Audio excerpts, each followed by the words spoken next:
नाम साहिल कुमार है और आप हिंद लाइव देख रहे हैं। आपको बता दें कि राहुल गांधी के बिहार आगमन को लेकर जो है बीजेपी की तरफ से गजब का निशाना साधा गया है। जी हाँ, राष्ट्रीय प्रवक्ता गुरु प्रकाश ने कहा है कि किस प्रकार से कांग्रेस की सरकार में बाबा साहब के साथ भेदभाव होता था और आज कांग्रेस जो है बात करती है बाबा साहब के सम्मान की।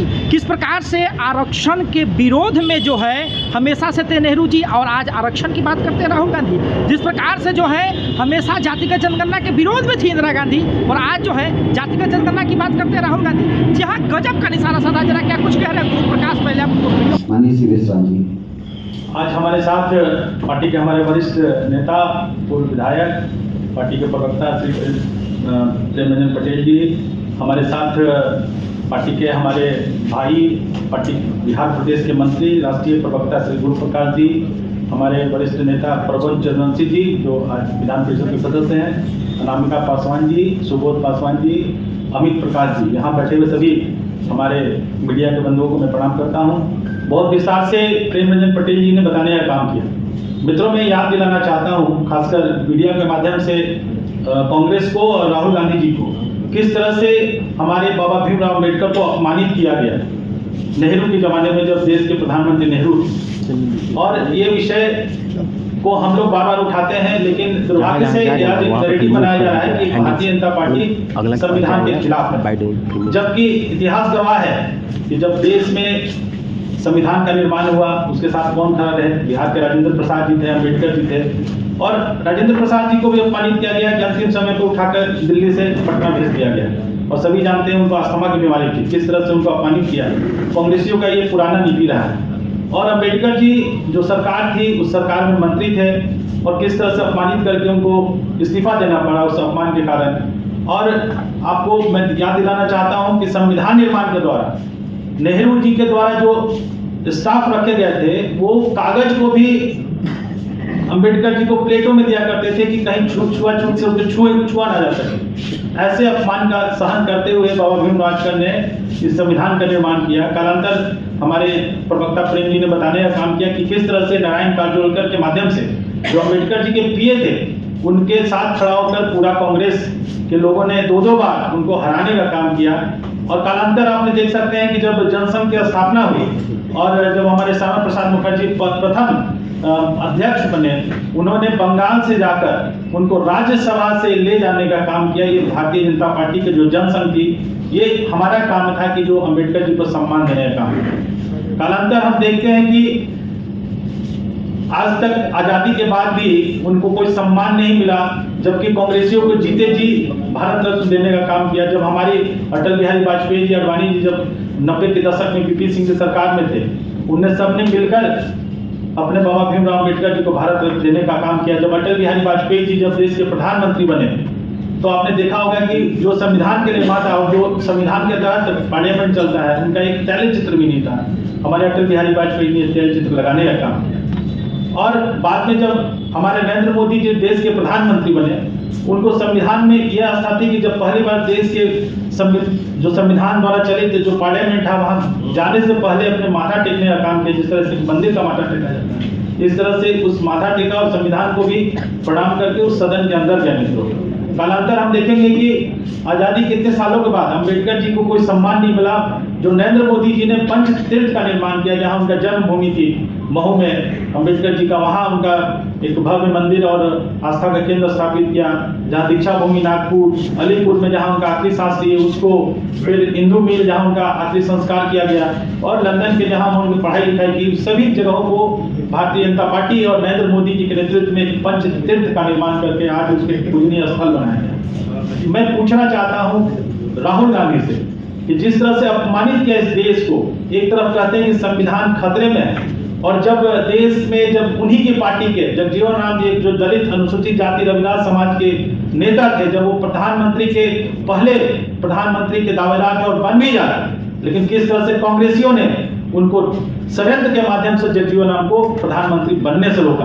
बिहार की अगर बात करें तो मैं याद दिलाना चाहता हूं, यही कांग्रेसियों के समर्थन में जब लालू जी की सरकार चल रही थी, लालू जी मुख्यमंत्री थे, तो किस तरह से हमारे पार्टी तो उनकी पार्टी के, राजद के पार्टी के, और जो कांग्रेस समर्थित थी, हमारे जो रमई राम थे, उनको जो सोने का मुकुट दलितों ने देने का काम किया, इसी कांग्रेस समर्थित राजद के लोगों ने उस मुकुट को छीनने का काम किया। मैं याद दिलाना चाहता हूँ, पूछना चाहता हूँ कि किस मुंह से राहुल गांधी बिहार आ रहे हैं, जब उनके द्वारा समर्थित कांग्रेस की समर्थन से जब लालू प्रसाद के यहाँ सरकार चल रही थी, तो सबसे ज्यादा इतिहास गवाह है मित्रों कि सबसे ज्यादा दलितों का नरसंहार कहीं हुआ तो बिहार की धरती पर हुआ, और ये कांग्रेस और राजद की सरकार का देन था। और आज जब से 2005 से आप देख सकते हैं, जब से एनडीए की सरकार बनी है बिहार में, तब से आज कितने सुख चैन से यहाँ पर दलित समाज के लोगों, पिछड़े समाज के लोगों अच्छे से रहते हैं। और आपको याद होगा कि आज ये संविधान बचाने की बात करते हैं, और संविधान को सबसे ज्यादा कोई नुकसान पहुंचाया है मित्रों तो राहुल गांधी और नेहरू और इंदिरा ने पहुंचाया। आज ये आरक्षण की बात करते हैं, अब जाति जनगणना की बात करते हैं मित्रों। मैं आप लोग के माध्यम से संदेश देना चाहता हूं कि ये देश में जनगणना, जो जातीय जनगणना थी, ये जो अंग्रेजों के द्वारा दिया गया था, और नेहरू ने इस जनगणना को बंद करवाया था। ये राहुल गांधी अपने पार्टी के अंदर देखें कि ये किस हम सब लोग पूरे देश के अखिल भारतीय स्तर पर चल रहा है, जिसके बारे में फिर से आगे अपने गुरु प्रकाश पासवान जी बात करेंगे। और मैं माननीय प्रदेश महामंत्री श्री शिवेश राम जी से आग्रह करता हूं इस प्रेस वार्ता को संबोधित करें। माननीय शिवेश राम जी। आज हमारे साथ पार्टी के हमारे वरिष्ठ नेता, पूर्व विधायक, पार्टी के प्रवक्ता श्री प्रेमरंजन पटेल जी, हमारे साथ पार्टी के हमारे भाई, पार्टी बिहार प्रदेश के मंत्री, राष्ट्रीय प्रवक्ता श्री गुरु प्रकाश जी, हमारे वरिष्ठ नेता प्रबंध चंद्रवंशी जी जो आज विधान परिषद के सदस्य हैं, अनामिका पासवान जी, सुबोध पासवान जी, अमित प्रकाश जी, यहाँ बैठे हुए सभी हमारे मीडिया के बंधुओं को मैं प्रणाम करता हूँ। बहुत विस्तार से प्रेमरंजन पटेल जी ने बताने का काम किया।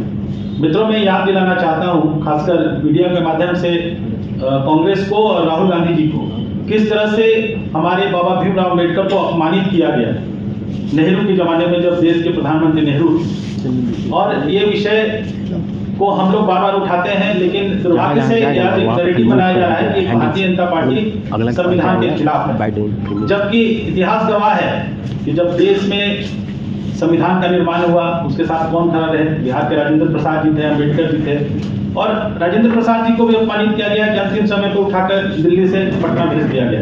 और सभी जानते हैं उनको अस्थमा की बीमारी थी, किस तरह से उनको अपमानित किया। कांग्रेसियों का ये पुराना नीति रहा है। और अम्बेडकर जी जो सरकार थी, उस सरकार में मंत्री थे, और किस तरह से अपमानित करके उनको इस्तीफा देना पड़ा उस अपमान के कारण। और आपको मैं याद दिलाना चाहता हूँ कि संविधान निर्माण के द्वारा नेहरू जी के द्वारा जो स्टाफ रखे गए थे, वो कागज को भी अंबेडकर जी को प्लेटों में दिया करते थे कि कहीं छुआछूत से उनको छुआ ना जा सके। ऐसे अपमान का सहन करते हुए बाबा भीमराव अम्बेडकर ने इस संविधान का निर्माण किया। कालांतर हमारे प्रवक्ता प्रेम जी ने बताने का काम किया कि किस तरह से नारायण काजोलकर के माध्यम से, जो अम्बेडकर जी के पीए थे, उनके साथ खड़ा होकर पूरा कांग्रेस के लोगों ने 2-2 बार उनको हराने का काम किया। और कालांतर आपने देख सकते हैं कि जब जनसंघ की स्थापना हुई और जब हमारे श्यामा प्रसाद मुखर्जी प्रथम अध्यक्ष बने, उन्होंने बंगाल से जाकर उनको राज्यसभा से ले जाने का काम किया। ये भारतीय जनता पार्टी के जो जनसंघ थी, ये हमारा काम था कि जो अम्बेडकर जी को सम्मान देने का काम। कालांतर हम देखते हैं कि आज तक आजादी के बाद भी उनको कोई सम्मान नहीं मिला, जबकि कांग्रेसियों को जीते जी भारत रत्न देने का काम किया। जब हमारी अटल बिहारी वाजपेयी जी, अडवाणी जी जब 90 के दशक में वीपी सिंह की सरकार में थे, उनने सबने मिलकर अपने बाबा भीमराव अम्बेडकर जी को भारत रत्न देने का काम किया। जब अटल बिहारी वाजपेयी जी जब देश के प्रधानमंत्री बने, तो आपने देखा होगा कि जो संविधान के निर्माता और जो संविधान के तहत पार्लियामेंट चलता है, उनका एक तैल चित्र भी नहीं था। हमारे अटल बिहारी वाजपेयी ने तैल चित्र लगाने का काम किया। और बाद में जब हमारे नरेंद्र मोदी जी देश के प्रधानमंत्री बने, उनको संविधान में यह आस्था थी कि जब पहली बार देश के जो संविधान द्वारा चलित जो पार्लियामेंट है, वहाँ जाने से पहले अपने माथा टेकने का काम किया, जिस तरह से मंदिर का माथा टेका जाता है, इस तरह से उस माथा टेका और संविधान को भी प्रणाम करके उस सदन के अंदर गए मित्रों।